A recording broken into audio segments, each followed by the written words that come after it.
Good evening from the newsroom. The news for this Monday, 24th of June.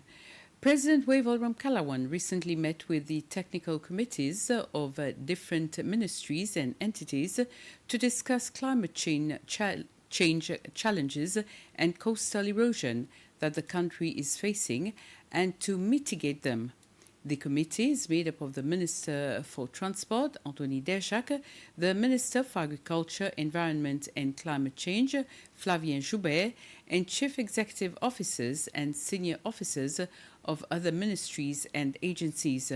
During a press conference at the Botanical House this morning, Minister Joubert cited the erosion of the Cap Samir road infrastructure on Pralin and similar damages at Ocap, Maranglaise at Bouvalon and Northeast Point on Mahé as priority projects that the government will address.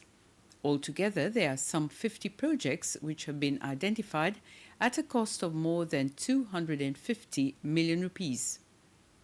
The purpose of the meeting itself was to look at the current situation of flooding and coastal erosion on the coastlines of Mahé, Pralin, Ladjik and other islands, and look at how we can better implement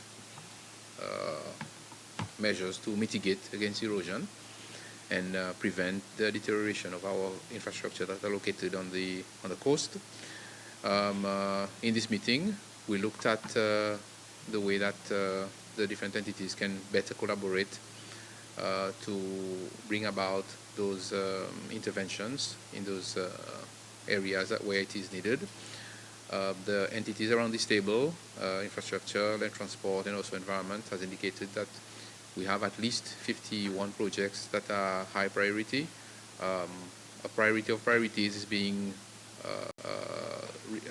extracted from that long list, and we are trying as much as possible to implement those priorities now, given, but it will be subject to the amount of resources that we have available. We agreed on measures to go forward and access climate finance under different international funds, because as we know, Seychelles cannot cope with those challenges on its own.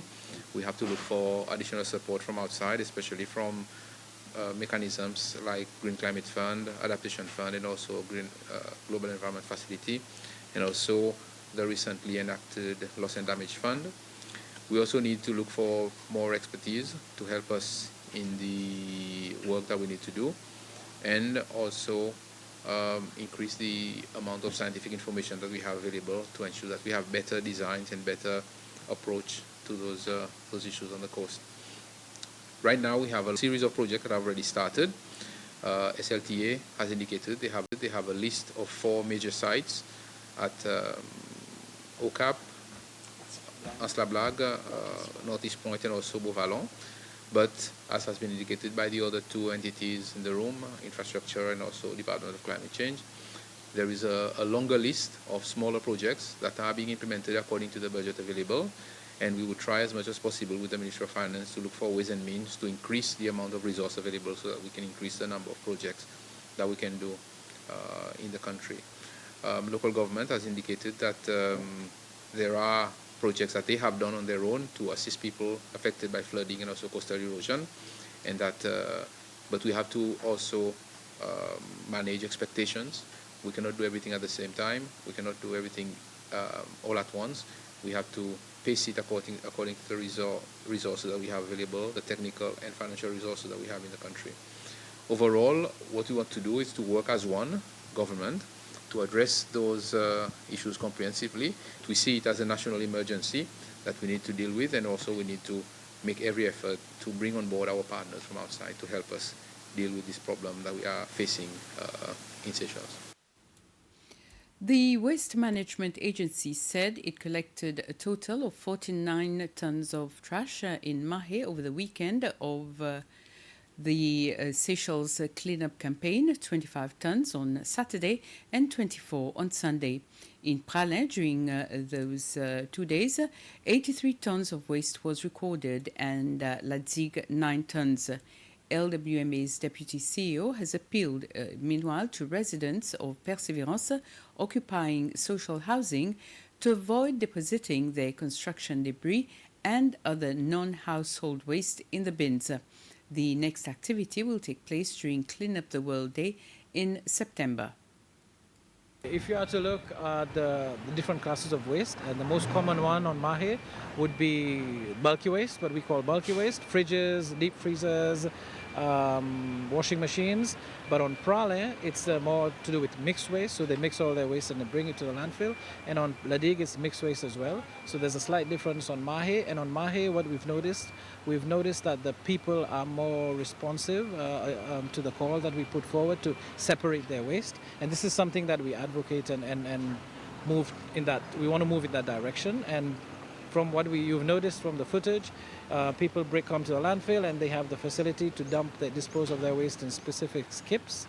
And what we want at the end of the day is for people to be more responsible, people to be disciplined and bring their waste to the landfill. We do not dump it in the environment, because at the end of the day, it'll become a public health hazard. It becomes a nuisance. It's a pollution matter. So please respect the environment and be a disciplined and responsible citizen. The results of a survey carried out by the SFA last year shows that there is a decline in the abundance and distribution of lobsters in the waters around the inner islands compared to that of the outer islands.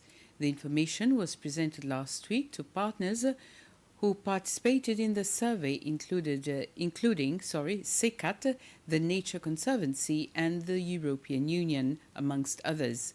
Fisheries scientist Ketina Gabriel said 3 types of lobsters out of 4 that exist in Seychelles waters were included in the survey. She said poaching could be the reason why lobsters are on the decline around Mahe, Pralin, and Ladig. We saw that density was higher in remote islands such as Dennis and Bird compared to areas around Mahe, Pralin, and Ladig. And we are suspecting that the possibility for this change could be the effect of IUU fishing happening despite the lobster fishery being closed.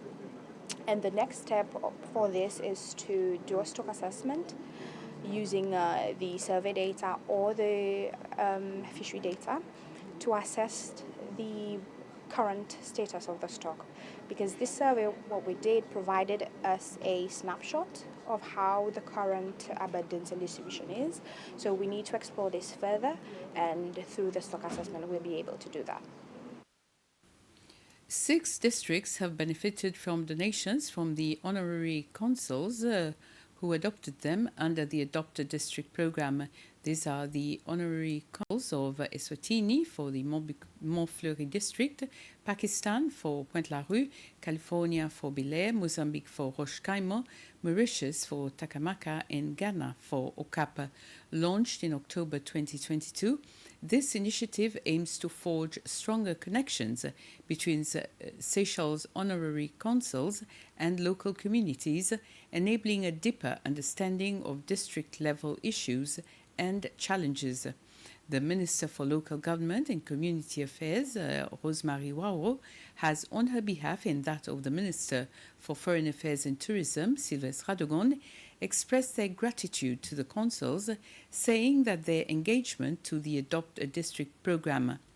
She says that their continued support and commitment are crucial as we invest in our youth and strive to enhance our districts. The Ministry of Education has organized another exhibition to showcase the artistic and musical talents of primary and secondary school students in the east and central regions of Mahe. The event, which was held at the National Museum, coincides with the National Day activities. The main reason for such an exhibition is to showcase the students' artistic abilities, which forms part of the Ministry's new plans. The Minister for Education, Dr. Justin Valentin, the Minister for Local Government and Community Affairs, Rosemary Waro, the Minister for Entrepreneurship, Investment and Industry, Devika Vidot, the Speaker of the National Assembly, the Principal Secretary of Education, and other senior government officials were present at this activity. This is another group of schools that demonstrate that apart from their academic talents, our students have many artistic capabilities. And the National Assembly of Seychelles has hosted a focus group where the deaf community, a group of interpreters and parents, attended. This activity was held recently under the mandate of the Deaf, Cultured and Inclusive Parliament project. The purpose of the focus group is to engage directly with the deaf community in Seychelles. The group comprises of people of all ages and genders. They had the opportunity to express their concerns that are affecting them in the community. This activity ended on a positive note where positive feedbacks were raised and wishing that more activities like this one is organized in the future. And with this, we come to the end of this news summary. We'll be back at 8 with the news in Creole. Have a very pleasant evening.